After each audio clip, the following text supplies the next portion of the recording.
Okay, the Great Nomad. The local farm might not have been the pinnacle of motorized industry, but it still won't hurt to check if they might still have some salvageable vehicles there. Fix anything you find and tow it to the service station. 590 XP, 5,050 bucks, not too shabby. We'll take it. Okay, guys, and welcome back to SnowRunner. This is Stella Jimenez, also known as the Breakfast of Champions, obviously. And today we're doing the Great Nomad. If you notice the end of the last video, it auto-populated the task, Finders Keepers. But when we did a quick little scouting look at the map here to see where all our vehicles were, we're literally right around the corner from this Scooby-Doo van here. So we're going to switch it up. Instead of doing Finders Keepers, we're going to do the Great Nomad. And look at this Scout. I mean, this is one of the reasons why I think it's not only one of the most underrated Scouts in the game, but one of the best. I mean, totally repaired that Scooby-Doo van there. The Con Low 4 Foxtrot. Totally repaired it. Totally fueled it up. And my own Scout. And yeah, I still have a little bit of fuel left. Just doing another quick sweep here of the map to find out where all my vehicles are, just in case we get stuck. You're probably thinking, well, why don't I just run over here with a big truck and heck, even throw a flatbed on it and just hoist her up and away we go. But you know, as a trucker, I'm trying to bring a little bit of realism to the game. And I mean, in real life, your buddy gets stuck in the woods. Are you going to go to Tandet or to you know, a big trucking company, rent a tractor for the day? No. You're going to do something similar to this. You're going to take your own vehicle, run over there, try to pick them up. What I'm doing here is I'm just mashing the pull winch button. It's triangle on PS4. I think it's Y on Xbox. Just mash that, and the second the vehicle starts rolling, let it off on that winch button. Just gives you a little bit of momentum. And again, we could haul this thing from reverse. You know, we could haul the van from behind. And again, there's one centralized winch point from the back of the vehicle, but there's usually two in the front. So one good thing about hauling it in reverse is that, I don't know if they fixed this little tweak or not yet, but when you haul it backwards, you don't get the indication that the engine has been started. Also, when you pull it from behind, if you do get in a jam, your rear vehicle is already facing like forward, so you can more easily learn how to steer yourself out of it. Similar to the way you see trains running. They're hauling a pretty big heavy load. Get up to 3, 4, 5 locomotives at the front. And they'll stagger them. One's facing forward, other one's backwards, third one's forward, fourth one's backwards, etc.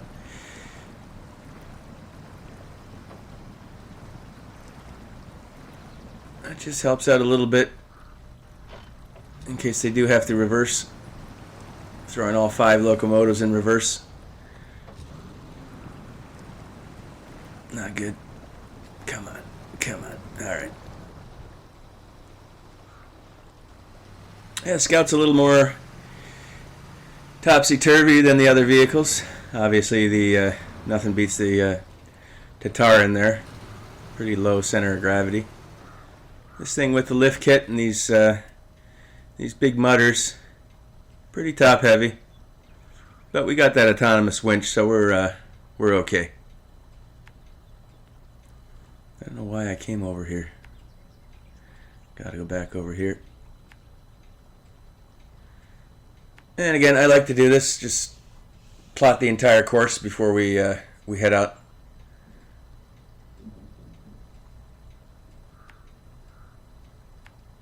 I mean, we're in the middle of the day. Doesn't really matter at this point. Been around the map a few times. This isn't my first rodeo here. But again, it's just a little bit of added overkill I like to implement. So I know exactly where I'm going.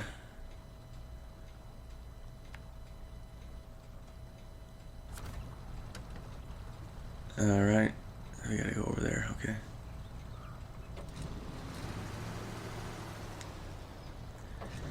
Yeah, International Scout.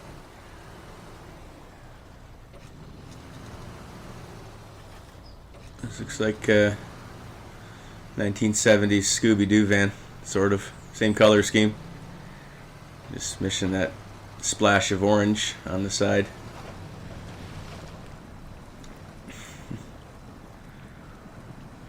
Great classic cartoon.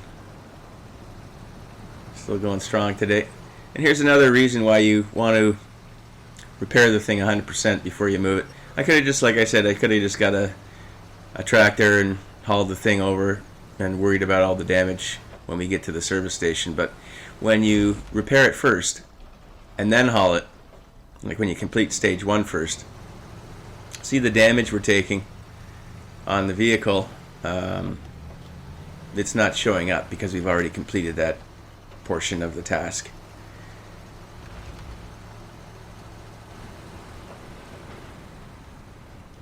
Who knows, had we not done that and just hauled the thing directly back there, we might not have had enough service parts to fix her up to 100%.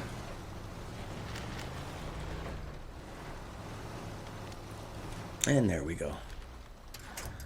No worries.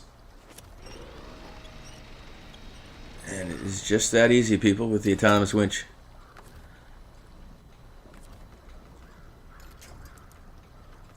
Of course, in real life, the majority of 4x4s are going to be gas. You can go nuts and have them throw a big diesel in there, but very rarely you're going to find somebody rocking a propane fueled 4x4. There are a handful of them out there, and the main reason you want to go with propane is because it's a controlled, sealed, pressurized system. So it doesn't matter if you run that thing upside down, sideways,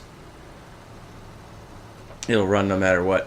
Whereas gas and diesel, they like to be heads up. Needless to say, almost every winch on the market today is electric.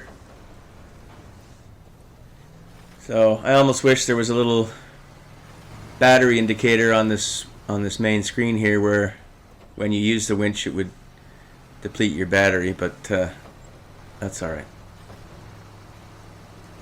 Every winch in the world is essentially an autonomous winch, unless you're really bogged down and it takes you a ton of power to get your vehicle out such that it would drain a completely charged battery. Then okay, there are those occasions where that happens, but normally you're going to be okay.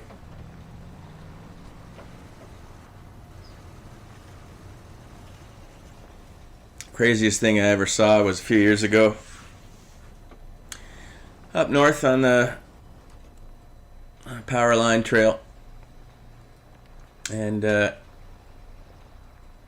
we made it up this little mountain, and you have to take a run at it. So they send the 4x4s up one by one. There's a spotter at the top of the hill, spotter at the bottom of the hill, and once you make it up this hill, you pull off to the side to give the next person a chance, to have a little bit of a runoff area just in case they overpower it going over the hill. And man, I'll never forget this as long as I live. There's this couple, and we're watching them all coming up the hill, nice and easy, a couple bumps, but nothing too bad. And the wife sitting there in the passenger seat reading this novel. They get to the top of the hill, just one bad bounce, and it's like watching it in slow motion. They just start to tip head over heels, back down this hill. We all rushed to the edge to see what's going on there. Their stuff is everywhere. Camping equipment all over the place. Their tents over here, the barbecues over there, the coolers over there. But they both had helmets on, and they both wearing their seatbelts, so they were fine. And I'll never forget this. I looked down into the cab to make sure they're still okay,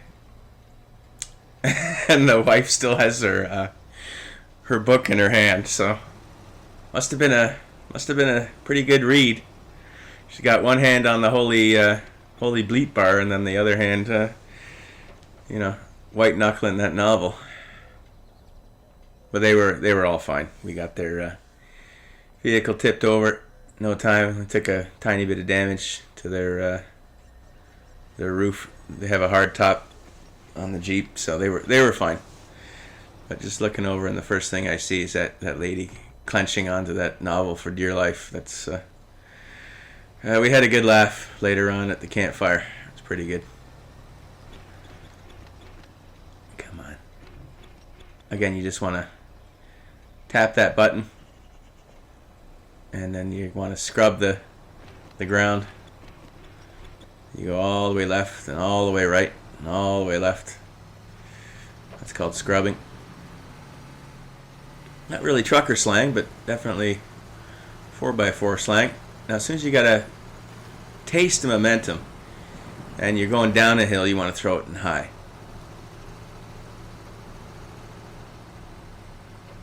See how I just kind of toasted myself there? You want to keep it moving at all costs. Don't wait for your vehicle to come to a dead stop before you throw it in another gear. Now, I had thrown it in low, as you saw there, but I don't know, it went back to automatic or high for some reason. This incline is too much. There's no way we're going to be able to make it up here. We're going to have to try to take a run out of here.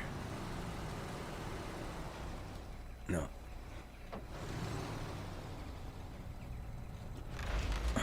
Oh, yeah. That is how it is done, people. Tony Hawk, eat your heart out there, baby. I don't know what you call that move, but a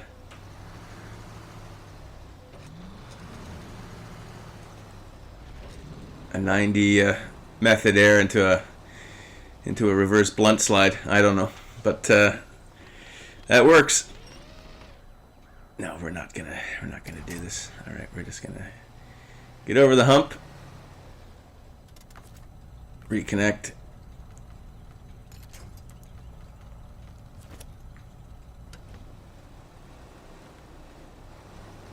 Get some momentum moving before you start to pull a winch. Don't pull the winch at a dead stop if you can avoid it. Just that tiny bit of added momentum, and you just want to pull it until you're in sight of it. 5-10 feet.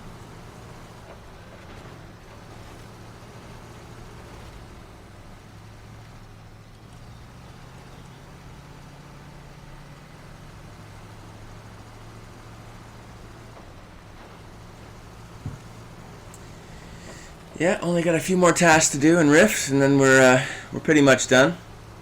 I could move on to another game, but I figure there's only 3 or 4 left. Might as well get them uploaded for you guys.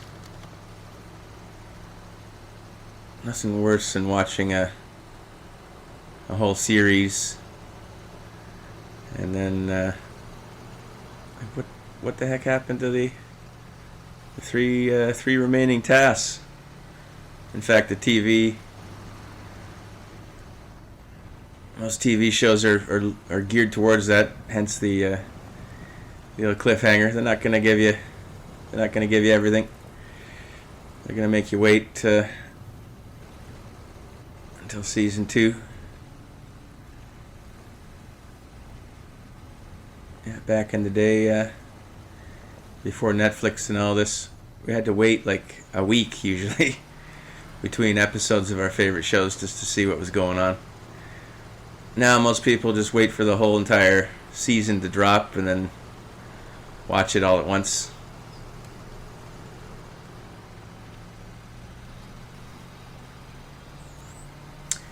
Alright, here we are. Grab some fuel.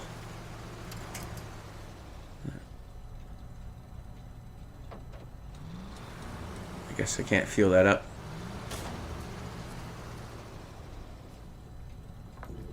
No, I can't fuel this up. Okay. I'll just run it over to the drop-off point, and then the RZ, the rendezvous. The little Romeo Zulu.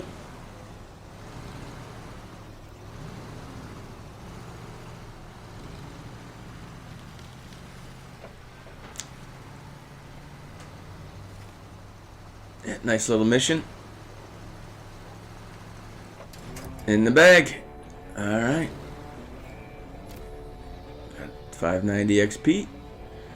5,050 bucks. Not too shabby. We're at 1.45 million. Maybe that's why this guy's sporting a pretty half-decent looking watch. And we found that free little Scout flatbed, so we'll run that back over to the garage or the trailer store in an upcoming video. And don't forget, guys, if you've got trailers lying all over the place, you feel like playing, but you don't necessarily feel like completing a task or a mission, spend a half an hour, you know, and run a lot of these trailers you got all over your maps back to the trailer store. You get a ton of money for them.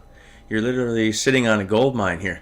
I mean, if I run 2 of these back, I think they're going for 2,800 a piece. There's your 5,000 bucks right there. Well, that'll just about do it for today, guys. Stay tuned for some bonus content, as well as the trucker slang of the day. Also, be sure to leave a like if you found this episode edutaining, and consider subscribing for more SnowRunner tips and tricks, as well as news on gaming in general as it happens. And leave me a comment. I'd love to know what vehicle you used to complete the con van restore and run. In today's trucker slang of the day, we're going to be talking about a tailgate Charlie and a last minute Larry. Now, a tailgate Charlie is obviously self-explanatory. Somebody who's riding your tail, causes you undue rubbernecking. Last minute Larry is a guy who normally turns in front of you, swerves, looks, and then signals, all in the complete wrong order, which normally results in you having to hit the stoppers. And what normal four-wheelers don't realize is that it could take a truck a mile and a half to get back up to speed, especially if they're hauling a heavy load. So don't be a last-minute Larry, guys. Don't be a tailgate Charlie. All right. Thanks so much again for watching. And as always, don't forget, be awesome. I got a few complaints from other drivers as well as my head Russian riff supervisor that this guy is constantly being found asleep at the wheel. I know he knows this area like the back of his hand, but we're bleeding money here. We've got a young upstart maverick with a perfect driving record named Jacques Desjardins from northern Quebec, Canada, and we're going to give him a shot. I know he's not as familiar with this neck of the woods, but we can't do this anymore. When I bought this International, they gave me multiple key fobs, obviously. They're dealing with your boy Stella here. This ain't my first rodeo. We're going to hide behind this equipment and remote start the truck and see if that wakes him up.